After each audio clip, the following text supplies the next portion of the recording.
Y podemos decir que el cáncer de riñón es el tercer cáncer urológico.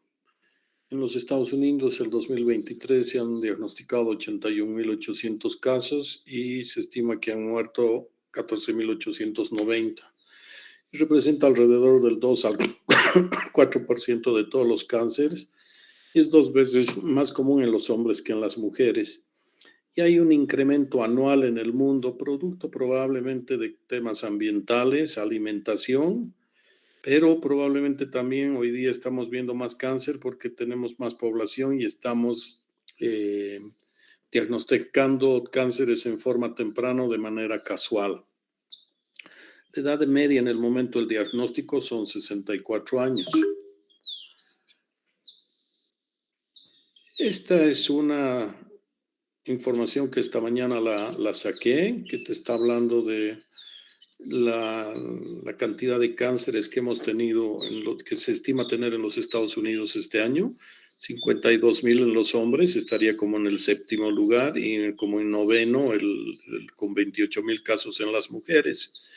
Si uno suma, no hay una gran diferencia a lo que les mostré en la diapositiva anterior, que eran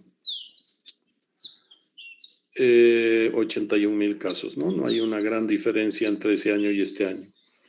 La supervivencia del cáncer ha básicamente duplicado, y esto tiene que ver con que está siendo más eficiente el tratamiento, pero fundamentalmente tiene que ver con que se están encontrando cánceres en etapas más tempranas y, como les comentaba, producto de que en estos momentos estamos haciendo sobre todo ecografías y encontrando pacientes con tumores en etapa T1. Entonces, esto ayuda muchísimo con el diagnóstico. Entonces, en general, la tasa de supervivencia se ha duplicado de 34%, que era el año 54, a 62% en el 96, y hoy día del 75 al 2015 ha subido la supervivencia de estos tumores, ¿no?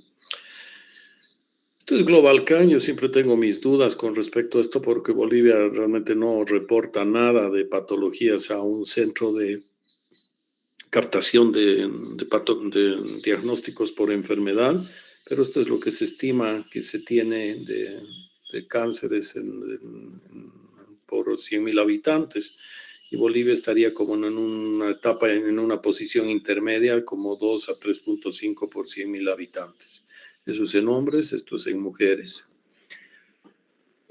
Cuando hacemos el diagnóstico y el paciente viene con su ecografía o su tomografía, el 65% de estos pacientes tienen enfermedad localizada. En un 17% ya vemos que la enfermedad está diseminada a los ganglios, que en general son ganglios del hilo renal, y un 16% de la enfermedad está metastásica. Hay que entender que hay enfermedades heredofamiliares, como la enfermedad de von Hippel-Lindau, que puede presentar tumores múltiples y en forma bilateral, igual la esclerosis tuberosa y el carcinoma de células renales papilar.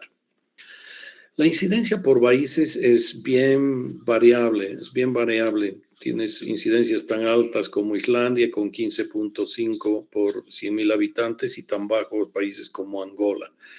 Yo diría que Bolivia está en una posición intermedia.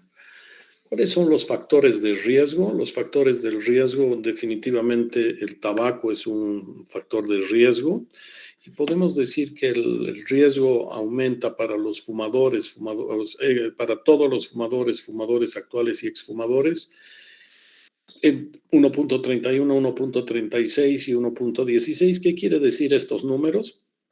Que para todos los fumadores aumenta 31% el riesgo si comparas con población no fumadora. Los fumadores actuales suben a 36%, y los exfumadores, a pesar que disminuye su incidencia, pero sigue siendo del 16%. La hipertensión arterial es otra, la obesidad es otro factor de riesgo que aumenta, y a mayor índice de masa corporal, mayor riesgo de cáncer de células renales. Hay exposiciones ocupacionales que aumentan el riesgo. Entonces, cuando tú estás viendo que tiene 1.4, esto quiere decirte que te está aumentando el 40%.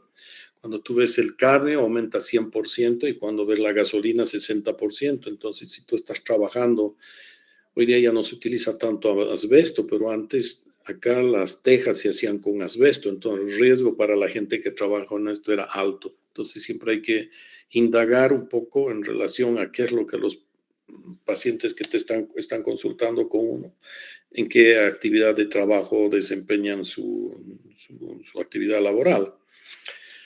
Pero también tenemos poblaciones de riesgo y entre ellas tenemos los pacientes que están en diálisis. La diálisis se hace a pacientes que tienen insuficiencia renal y hay diferentes tipos de diálisis, hay hemodiálisis o diálisis peritoneal, pero estos pacientes en diálisis, entre un 30 y un 50% de estos desarrollan quistes renales y de estos pacientes que desarrollan hasta un 10% de estos pacientes van a desarrollar tumores renales. No olvidarnos que tenemos formas hereditarias y estas formas hereditarias, la más común es la enfermedad de von Hippel-Lindau. Y es súper importante esta enfermedad porque básicamente ha permitido estudiar al cáncer renal e ir viendo las mutaciones que están condicionando el crecimiento de estos tumores. Entonces, los pacientes que tienen estas enfermedades, que son von Hippel-Lindau, el Birt-Hort-Dubé, la enfermedad de carcinomas renales papilares y de células claras, tienen más riesgo. Pero por otro lado, procesos de tipo infeccioso aumentan el riesgo. Por ejemplo, los pacientes con hepatitis tienen 77% más de posibilidades que los pacientes que no han tenido hepatitis de desarrollar cánceres renales. Y los pacientes con litiasis también tienen 96% de tener más posibilidades de cáncer que la gente que no ha tenido cálculos en los riñones. ¿Qué es la enfermedad de von Hippel-Lindau? Es una enfermedad hereditaria, es autosómica dominante, o sea, se transmite de generación en generación y está manifestada por una variedad de tumores malignos y benignos en distintas partes del cuerpo. Entonces hay una mutación en este gen que se llama el gen de von Hippel-Lindau. ¿Y qué tienen estos pacientes? Tienen angiomas retinales, hemangioblastomas en el cerebelo, hemangioblastomas en la médula, tumores de saco endolinfático, hemangiomas pulmonares hepáticos, cistoadenomas serosos y tumores neuroendocrinos, pero en riñones producen dos cosas: feocromocitomas en el páncreas, pero en el riñón hemangioblastomas renales y carcinomas de células claras. Entonces, este es uno de los tumores más o sea, que tienen la característica de ser bilaterales y en general estos pacientes en cada riñón presentan tumores múltiples. Este es un von Hippel-Lindau, están viendo, no sé si están viendo mi flecha, pero acá estoy mostrándoles distintos tipos de tumores, son tumores renales múltiples que se presentan en esta enfermedad, que como decíamos, es una enfermedad que se transmite de forma autosómica dominante. Este otro, que es como un cuerno cutáneo, es una enfermedad que se llama de Birt-Hort-Dubé y asociado a esta enfermedad, los pacientes también tienen estas lesiones cutáneas, pero tienen tumores renales de forma bilateral y múltiples también. Desde el punto de vista de clasificación histológica, la mayoría de los tumores se dividen en tumores de células renales de células claras. La mayoría, el 75 al 85% son células claras, un 10 a 15% son tumores papilares o cromofílicos. Los cromófobos son 5 a 10%, el oncocítico de 3 a 7%, y también tenemos tumores del conducto colector que son más raros. En líneas generales, los tumores de células claras se desarrollan en la corteza renal, en el túbulo contorneado proximal. Entonces, estos tumores se desarrollan en el tubo contorneado proximal, los de células claras y los papilares, que son los más comunes. Los tumores cromófobos, el oncocitoma y los carcinomas de células colectoras se desarrollan a partir del túbulo contorneado distal, ¿no? Entonces, en general, o de los túbulos colectores, en realidad, perdón, en los tubos colectores. Entonces, estos se desarrollan en el túbulo contorneado proximal y estos en los túbulos colectores. Entonces, aquí estamos viendo cómo se ve clara, abundante cantidad de citoplasma. Estos son los tumores de células claras. Estos son los tumores papilares que tienen estas verdaderas papilas. Y estos son los cromófobos. Igual que hemos visto en el cáncer de próstata con el Gleason, los grados de diferenciación alto y bajo grado en el cáncer de vejiga, el cáncer de riñón tiene una clasificación que son la clasificación de Fuhrman. Y Fuhrman va de 1 al 4. Entonces, los Fuhrman 1 son tumores que son bien diferenciados y por lo tanto de buen pronóstico. Y los Fuhrman 4 son tumores mal diferenciados y de mal pronóstico. Y en medio tenemos los 2 y 3 con un pronóstico intermedio desde el punto de vista de su agresividad y de pronóstico favorable intermedio. ¿Cuál es el cuadro clínico de esta enfermedad? Las características, como los encontramos en forma casual, casi un 42% de los pacientes están asintomáticos. Un 41% de los pacientes presentan dolor, hematuria 38, disminución de peso 36, masa 24, hipertensión 22. Hay una triada que es dolor, hematuria y masa palpable, y el dolor, hematuria y masa palpable representan el 9% de estos tumores. Se presentan en nuevo. Algunos pacientes presentan fiebre y otros pacientes presentan síndromes paraneoplásicos que están caracterizados fundamentalmente, pueden haber anemias o poliglobulias, alteraciones de pruebas de la función hepática, y estos pacientes en general los operas, sacas el tumor y estos valores se normalizan. Lo que se ha visto también es que en general estos pacientes tienden a tener una tendencia de mal pronóstico. Cuando los tumores son derechos, en general se pueden presentar varicoceles y es algo que hay que estar atento cuando hay solamente varicoceles derechos y no hay algo arriba que esté impidiendo el drenaje del venoso del testículo derecho, ¿no? Hipercalcemia también se produce y hay un porcentaje pequeño de pacientes que se diagnostica un tumor, les vas haciendo seguimiento y hay una regresión espontánea hasta del 0,4%. ¿Cómo establecemos diagnóstico? Como les decía, la gran mayoría de los pacientes los diagnosticamos hoy de forma casual cuando hacemos alguno de estos exámenes, pero algunos pacientes pueden consultar por hematuria.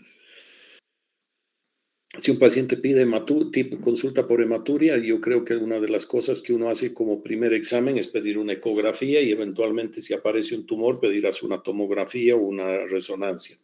Las angiografías o arteriografías hoy día yo diría que ya no se hacen porque las tomografías te pueden hacer angiotomografías que te permiten ver perfectamente qué pasa con el riñón. Si un paciente viene por dolor, eventualmente puedes pedir una ecografía. Si el paciente tiene masa, puedes pedir una ecografía o una tomografía de entrada. Entonces, estos exámenes son los que en general hacen la mayoría de los diagnósticos. Esto es lo que vemos hoy día con frecuencia. Este es un riñón absolutamente normal con este nódulo que se ve en la parte media de su riñón y resultó ser un tumor renal. Entonces, esos tumores renales son tumores que se los está encontrando de forma incidental en etapas muy tempranas. Aquí tenemos otro tumor que está más metido en el seno renal. Entonces, desde el punto de vista manejo, estos son tumores más fáciles de manejar porque hay que entender que por aquí entra el hilio renal y los vasos están en esta zona. Entonces, estos pacientes a veces al resecar estas masas pueden sangrar. Esta es una lesión también de polo, que es una lesión un poco más grande. Y a veces encuentras masas renales en el polo superior del riñón que ya son más grandes y eventualmente tú ya tienes que valorar qué hacer. El problema algunas veces es que cuando vemos pacientes encontramos que tienen lesiones quísticas. Los quistes en los riñones son bastante comunes y se diría que la mitad de los hombres a los 60 años pueden tener estos quistes renales simples dentro del riñón. Y la característica de estos quistes son que lo que se ve es que la composición es líquida, como hemos visto en las otras clases, cuando se ve negro es líquido y se llama hipoecogénico. Entonces, cuando todo esto es hipoecogénico, no hay ecos en su interior y las paredes son lisas, uno puede concluir que estás frente a un quiste renal simple. Pero cuando aparecen tabiques y cuando estos tabiques cambian, o sea, captan contraste, estás hablando de unas lesiones que se llaman Bosniak, que les voy a mostrar más adelante, que son lesiones que hay que estudiarlas y eventualmente muchas de esas lesiones tienen altas posibilidades, los Bosniak 4 hasta 100%, la mayoría de esos tumores son malignos. Entonces, como les decía, el quiste es redondo, demarcado, parece slido y no hay ecos en el interior. En estos hay un fuerte eco en la pared posterior, lo que indica una buena transmisión a través del quiste. Entonces, estas son las clasificaciones de Bosniak, que no tiene mucho sentido ahorita detallar cada una de ellas, pero sí me interesa que ustedes entiendan que si tú tienes un eco que no capta contraste pequeño, eventualmente este es un Bosniak 2 y las posibilidades de los que son, este es el 1, como este paciente. Cuando tú tienes estos pacientes que tienen quistes Bosniak 1, Bosniak 2, la posibilidad de que sean malignos es muy baja. Hay otros que es como intermedio, no está tan claro, parece que hay más de un septo por dentro, y estos pacientes se consideran 2F de 2 de seguimiento, de follow-up, y estos pacientes tienen como un 5% de malignidad. Cuando ya captan contraste, tienen un 50%, y cuando esta captación de contraste es más grosera y está captando prácticamente en forma homogénea cada uno de estos septos, consideras que es un Bosniak 4 y esta es una lesión agresiva de mal pronóstico, no de mal pronóstico, pero es una lesión que casi en su mayoría, en el 100% de los casos, es maligna y hay que resecarla. Entonces, por ejemplo, acá vamos a ver una lesión Bosniak 4.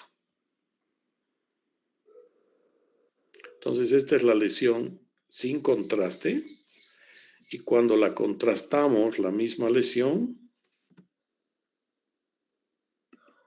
ustedes pueden ver que no hay un eco solamente, ¿no? Sino que parecería que hay como parénquima renal y está vascularizado este parénquima renal en prácticamente toda la estructura. Entonces, esta es una lesión Bosniak 5 o 4, perdón. Esta lesión tiene que ser resecada y tratada como un tumor y las posibilidades de que sea maligno es alrededor de un 100%. Aquí están viendo otra lesión tumoral. Aquí estás viendo una lesión tumoral en el polo superior del riñón derecho. Entonces, esta es una lesión extensa. Aquí está el hígado arriba. Esta es la arteria renal. Esta es la aorta. Esta es la vena cava. Entonces, es cómo se está definiendo este tumor. Entonces, este es un tumor grande dentro del riñón. Hay que medirlos para ver si es un T2A o un T3A. Hay que mirar qué es esto.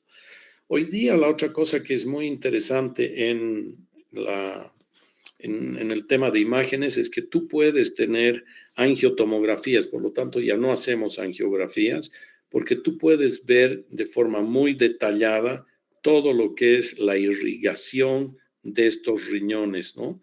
Entonces tú estás pudiendo mirar en forma clara que tiene una arteria renal única, eso es lo que estamos viendo acá.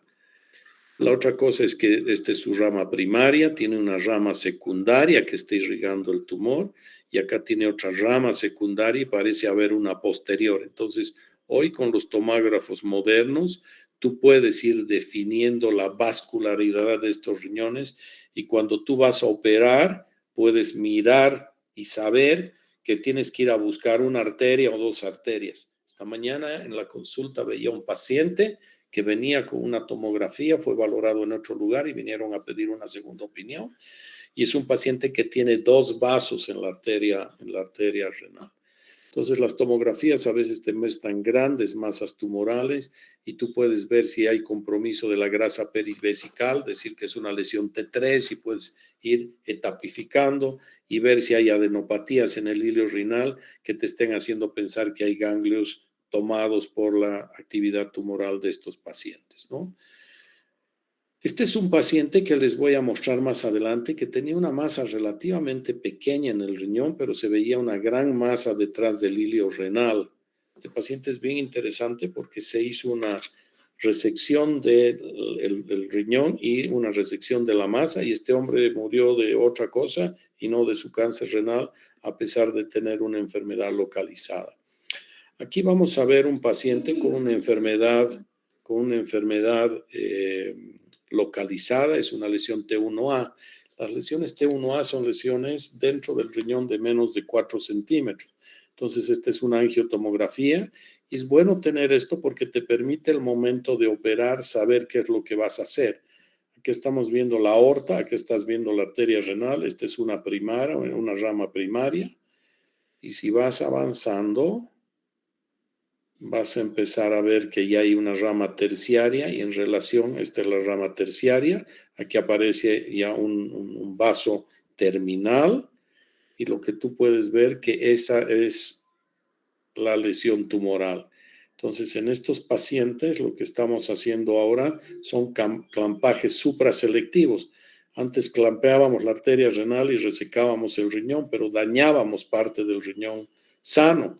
Entonces, ahora, en vez de ligarla a la arteria renal principal, buscamos secundaria y terciaria y simplemente ya clampeamos esta arteria terciaria, que es la que está irrigando el tumor, y ya resecas el tumor exangüe sin un sangrado activo y te permite reparar la lesión sin que tengas un exceso de sangrado. Esta es una lesión T2B. T2B son lesiones que son de más de 7 centímetros y de menos de 10 centímetros. Entonces, esto son lesiones que vemos entonces aquí está empezando a aparecer, esta lesión tiene un poco más de 7 centímetros y por lo tanto es una lesión T2B. Acá tenemos una angiotomografía de la misma lesión.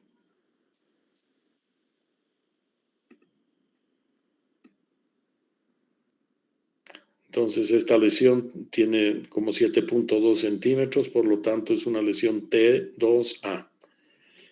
Ahorita vamos a mirar un poco la clasificación de TNM para tener claridad en relación a esto. Esta es un corte sagital para mostrar la misma lesión.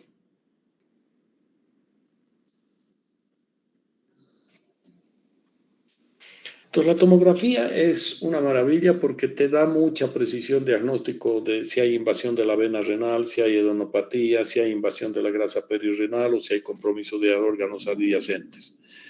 Pero también la resonancia es un examen eficiente que nos permite valorar a estos pacientes. El problema con la resonancia es que son costos. Esta es una lesión que es como se ve en T1 y cómo se ve en T2. Desde el punto de vista de TNM, cuando las lesiones le llamamos T1 cuando son menos de 7 centímetros y están dentro de la cápsula del riñón. T1 y T2 están dentro de la cápsula del riñón. Y T1 es un A, se divide en T1A y B. A es de menos de 4 centímetros y B es entre 4 y 7. El paciente que vi esta mañana tiene 4 centímetros, o sea, igual o menos de 4 es T1A. Más de 4, este señor estaba en 4 justos, entonces es un T1A. Las lesiones T2 también están dentro de la cápsula, son lesiones de más de 7 centímetros, y A se dice cuando está entre 7 y 10, y B cuando está más de 10. Cuando ya hay un compromiso de las estructuras alrededor, la grasa perirenal, nosotros hablamos de un T3A. Ahora también este tumor tiende a parasitar la vena cava y cuando comprime cuando compromete la grasa perirenal, tú puedes hablar de que es una lesión T3A siempre y cuando esta lesión no haya entrado más allá del diafragma. Cuando se extiende esta lesión por encima del diafragma es una lesión T3C. Les voy a mostrar unas imágenes de eso. Estos son los ganglios. Miren, esta es una lesión T1A y T1B. Son lesiones que están dentro de la cápsula de menos de 4 centímetros y la T1B entre 4 y 7 centímetros. Las lesiones T2 son más de 7 centímetros dentro de la cápsula, pero menos de 10, y las T2B más de 10. La 3 ha comprometido el tejido adiposo perirenal. El B se ha metido dentro de la vena renal y la vena cava, pero está por debajo del diafragma. Cuando sube por encima del diafragma y llega hasta el corazón incluso, se considera una T3C. Las lesiones T4 son lesiones que han infiltrado la cápsula suprarrenal, la glándula suprarrenal, o cuando han salido de la fascia de Gerota. Entonces, esas lesiones son consideradas T4. Entonces, acá estamos viendo lesiones T1 y T2. Esta es una lesión que está comprometiendo el riñón y comprometiendo la glándula suprarrenal. Acá está entrando dentro de la vena renal y apenas dentro de la cava, pero está por debajo del diafragma.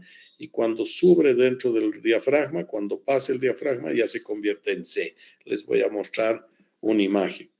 Y cuando compromete la fascia de Gerota o cuando compromete la glándula suprarrenal, estás hablando de un estadio T4. Siempre que encontramos a un paciente que tiene un tumor de riñón, lo que tenemos que hacer es etapificarlo. Y como hemos dicho en los otros tumores, etapificar significa saber hasta dónde va la enfermedad. Entonces, el mejor examen para etapificar es una tomografía. También se puede pedir una radiografía de tórax. En general, en los pacientes que yo veo, cuando veo una lesión tumoral que hay en una ecografía que aparece una lesión tumoral, yo le pido una tomografía, una pantomografía que se vea tórax, abdomen y pelvis. Con eso tengo mejor etapificación.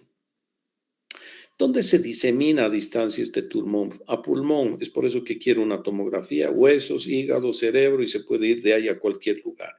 Este es un paciente que pedimos una radiografía de abdomen y se ven múltiples imágenes nodulares sugerentes de metástasis. Le pedimos una tomografía de cráneo porque convulsionó y tenía esta metástasis cerebral con este gran edema alrededor de la metástasis.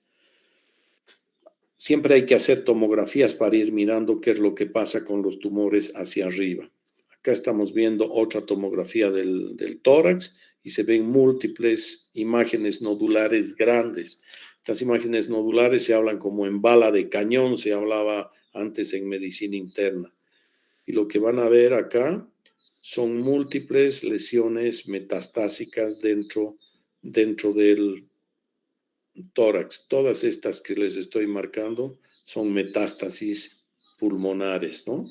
Y cuando miramos esta imagen en el plano coronal, igual todos estos puntos que están viendo ahí son metástasis que tienen el paciente dentro del pulmón. Entonces, esto es una enfermedad metastásica avanzada. Este paciente es un paciente con una lesión T3C. Si se fijan, este tumor está acá en el riñón, se ha metido dentro de la vena cava y llega hasta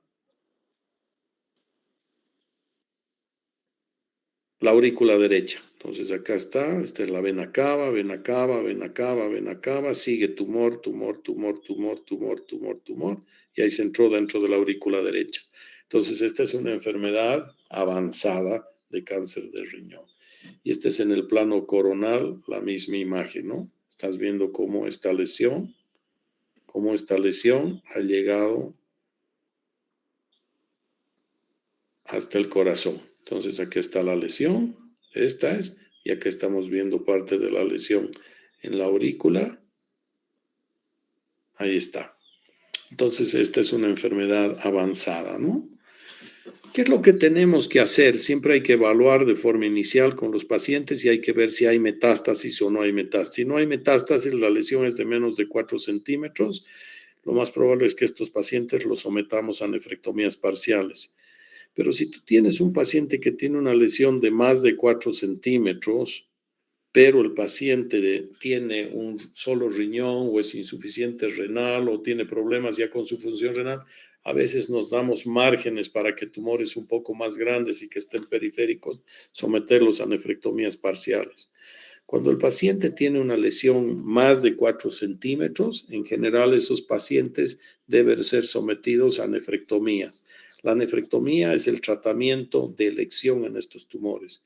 Y cuando los pacientes tienen ya enfermedad metastásica, a estos pacientes lo que hay que hacerles a veces es hacer metastectomías, o sea, sacar la metástasis, sacar el riñón disminuyendo masa tumoral y dejar antiangiogénicos. Vamos a ir viendo un poco aquello. La nefrectomía parcial, como les comenté, se hace en pacientes que tienen enfermedad localizada y está bien aceptado hacer en estadios T1A. El estadio T1A, como les decía, son lesiones de menos de 4 centímetros. Entonces, en este caso se clampea el pedículo, enfriábamos un poco el riñón y sacábamos una cuña con amplios márgenes, como el que se está viendo acá. Hoy día ya no sacamos tanto margen porque se ha visto que en general hay como una cápsula tumoral que evite que penetre hacia el riñón. Entonces hoy día ya no sacamos con tanto margen y tenemos menos sangrados en estos pacientes. ¿Qué es lo que hemos visto con estos pacientes?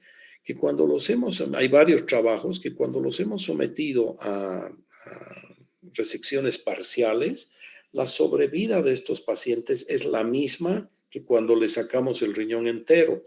Entonces, vale decir que la nefrectomía parcial termina siendo un tratamiento altamente eficiente para el control de esta enfermedad. Lo que se ha visto también es que desde el punto de vista oncológico, cuando tú comparas que los pacientes estén libres de enfermedad sacando el riñón entero o haciendo nefrectomía parcial, es idéntica, no hay diferencias. Pero a largo plazo, cuando tú miras la sobrevida general, estos grupos de nefrectomía parcial tienen mejor sobrevida. Es por eso que los norteamericanos hablan nefrectomía con preservación de nefronas. Y se dice esto porque la preservación de nefronas, de masa renal funcionante, a largo plazo haría que los pacientes tengan mejor sobrevida que a los que les sacamos el riñón entero. Entonces, hoy día casi una conducta regular es hacer nefrectomías parciales cuando las masas renales son pequeñas. Si ustedes se fijan, este es un paciente con una lesión tumoral muy pequeña que vino a hacer un control por una hiperplasia prostática y en la ecografía se vio. Entonces a este paciente lo que le hicimos hace 14 años fue una enucleación de este tumor y sacas toda la grasa perivesical. Este señor lo seguimos controlando y hasta el día de hoy sigue vivo sin datos de recurrencia tumoral. El tamaño de estos tumores no necesariamente quiere decir que no sean agresivos. Miren, este paciente, o sea, si tú tienes tumores de menos de 1 centímetro, 46%, entre 2 y 3, 22% son benignos, pero te está diciendo que el 78% son malignos. Cuando los tumores ya tienen 4 a 5 centímetros, el 91%, 90% de estos tumores son malignos. Entonces, el tamaño te puede dar un tiempo para que vayas viendo y observando, pero no es necesario entender que estos son benignos. Así, la semana pasada he controlado a una mujer que la controlo cada 6 meses. Es una mujer que tiene 87 años y que tiene una lesión T1A, una lesión tumoral pequeña. Ya la tengo controlando 2 años, tiene ahorita 88 creo, la tengo controlando desde los 86, está en buenas condiciones y no ha crecido en estos 2 años. Entonces yo espero que la señora pueda terminar su vida sin que la causa del fallecimiento sea este riñón. Entonces la estamos controlando y hasta la semana pasada que le he visto con exámenes de imagen de control, no hay cambios en relación a la tomografía de cuando la vimos. Entonces a veces uno puede observar estas lesiones. Este paciente que les muestro que tenía esta lesión tan pequeña, miren lo que nos dice, que es un carcinoma de 2.5 centímetros, variante papilar bien diferenciado, pero tiene una infiltración que se extiende hasta el tejido adiposo perirrenal. O sea, no solamente hemos sacado el tumor, sino que hemos sacado esta grasa perirrenal y la grasa perirrenal se ve en este paciente que tiene una infiltración a este tejido adiposo perirrenal. Entonces, no se confíen y no hay que confiarse en estos tumores renales pequeños. Este paciente es un paciente que les mostré que tenía esa adenopatía detrás de la vena cava. Entonces, este paciente era una lesión T2A-M1 y a este paciente le hemos hecho una nefrectomía más una metastectomía de esta lesión detrás de la vena y el paciente hoy ha fallecido y este señor era un colega, pero después de 20 años y nunca más tuvo problemas en relación al tumor. Entonces, el tratamiento para los tumores renales, definitivamente la cirugía es curativa en la mayoría de los pacientes que no tienen metástasis. Incluso en algunos con metástasis como esto pueden funcionar. Y es el tratamiento para los pacientes en estadio 1, 2 y 3. Entonces, cuando operamos a los pacientes, se fijan acá, no solamente hemos sacado el riñón, sino que hemos pelado la vena cava, no hemos dejado nada de adenopatías. Y esto es lo que se hizo en ese paciente y es como quedó el paciente. Entonces es importante entender esto. Entonces uno termina sacando, a veces hace un vaciamiento de los ganglios para que los pacientes puedan tener mejores oportunidades de vida. Esto es lo que se ve normalmente. Aquí estamos viendo el tumor, el riñón normal. Esto también es riñón normal. Y acá estamos viendo el tumor, que en esta parte superior parecería que la grasa perirrenal está comprometida por ese tumor. Esto lo tiene que decir el patólogo, pero eso es como se ve. Algunas veces también tenemos que atender a pacientes que tienen lesiones recurrentes. Este paciente se operó, esta paciente es una paciente mujer, se operó en la Caja Nacional y la tuvieron dando vueltas porque le hicieron una tomografía y en la tomografía se ve esta masa grande en el retroperitoneo y finalmente vino a consultar con nosotros. Esta es la aorta que está desplazada, esa era la mesentérica inferior que nos tenía un poquito preocupados en esa paciente. Acá está la masa esta tumoral y pensamos que iba a ser un procedimiento absolutamente complejo y que íbamos a necesitar incluso poner un parche de aorta. Entramos en un equipo multidisciplinario, pero al final solo los urólogos logramos sacar la masa en su totalidad y no tuvimos ningún evento vascular. Esta paciente tuvo buena calidad, yo estimo, porque estaba con dolor mientras tenía esta masa, por casi un año y medio que estuvo con esta masa hasta que la pudimos ver. Y después de que la operamos estuvo bien como unos 9 meses y después volvió a recurrir y la paciente falleció. En líneas generales, la sobrevida del carcinoma de células renales cuando la enfermedad está localizada es bueno, 95% tienen sobrevida a 5 a 10 años. Cuando está localmente avanzado, 65%, y cuando la enfermedad está avanzada, 20% a 2 años. Entonces, esto es algo que hay que entender. Ojalá encontremos a la mayoría de los pacientes en etapas iniciales. Entonces, acá tú puedes ver en relación a tamaños tumorales y recurrencia, cuando los tumores son pequeños, la recurrencia es prácticamente cero. En estos que serían T2A, la recurrencia es del 6.9%. Estos que son de 7 a 10, estos pacientes, perdón, este es un T2B, T1B. En este T2A, que es una lesión de entre 7 y 10 centímetros, podemos ver que es 9%, pero cuando son ya lesiones de más de 10 centímetros, salta de 9 a 31.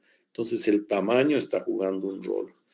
Acá estamos viendo también por estadios, en estadio 1, 2, 3 y 4. Entonces, cuando ya tienes enfermedad metastásica, el pronóstico a 5 años es malo. Esto es Fuhrmann, que es el grado de diferenciación. Los tumores Fuhrmann tienen sobrevidas interesantes hasta los 96 meses, de casi el 80%, pero los Fuhrmann 4 a 48, a 48 meses prácticamente ninguno está vivo.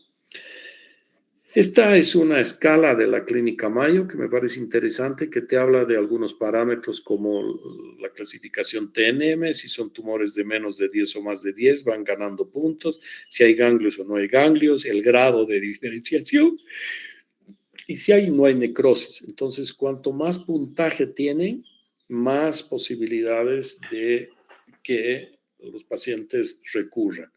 Entonces, el riesgo acumulado de metástasis después de la nefrectomía al año en este grupo de alto, que serían los que tienen necrosis, Fuhrmann 4, ganglios comprometidos, estos pacientes tienen una posibilidad alta de tener metástasis.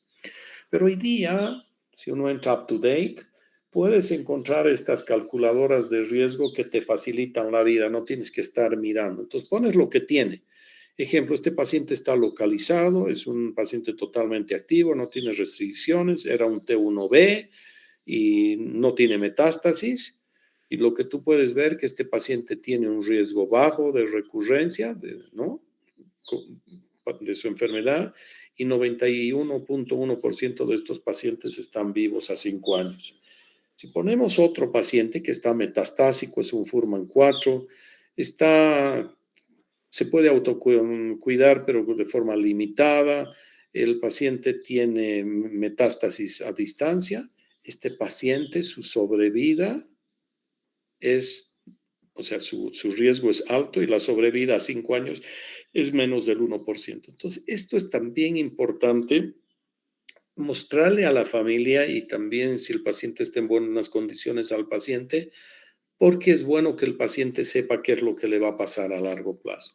¿Qué pasan con terapias adyuvantes? Esto decían hace poco, que no existía ninguna función clara para terapia adyuvante y se sugiere no se sugiere terapia adyuvante y no confiere un beneficio claro.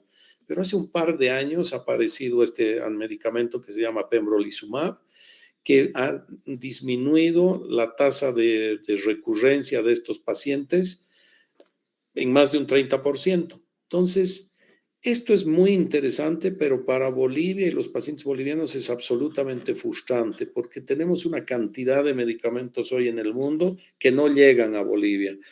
Entonces, acá están los riesgos de dejarles estos medicamentos y lo que tenemos que ver es que a quiénes deberíamos dar, a los que tienen enfermedad avanzada, a los que invaden más allá de la fascia de Gerota, a los que se comprometen la glándula suprarrenal, tienen ganglios comprometidas. Entonces, o cualquier paciente en etapa 4. Entonces, hay que evaluarlo siempre a estos pacientes, hacerles estos grupos de desempeño que tienen los pacientes, Karnofsky, y mirar cómo están, y en función a eso definir qué hacer. Entonces, en general, los antiangiogénicos que tenemos hoy día han ido avanzando muchísimo y cada día aparecen más, pero nosotros lo único que tenemos en Bolivia es sunitinib, o sea que estamos muy limitados. Y el otro gran problema que tienen estos medicamentos es que son excesivamente costosos. Entonces, para mí esta parte es un poco frustrante, ¿no? Entonces, la sobrevivida con pembrolizumab, axitinib, en el carcinoma de células renales para los tumores claros metastásicos, ha demostrado ser eficiente, ¿no? El pembro mejoró la supervivencia 24 meses, 74 versus 65, y demostró mayores tasas de respuesta objetiva, 60 versus 40, y respuestas completas 9 frente a 3, y en líneas generales fue buen tolerado. No sé si tienen alguna pregunta.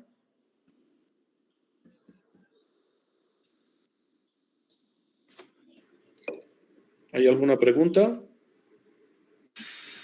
Creo que no, doctor. Ok, muchas gracias. Buenas noches. Gracias, doctor. Hasta luego. Gracias, doctor. Hasta luego. Hasta luego, doctor.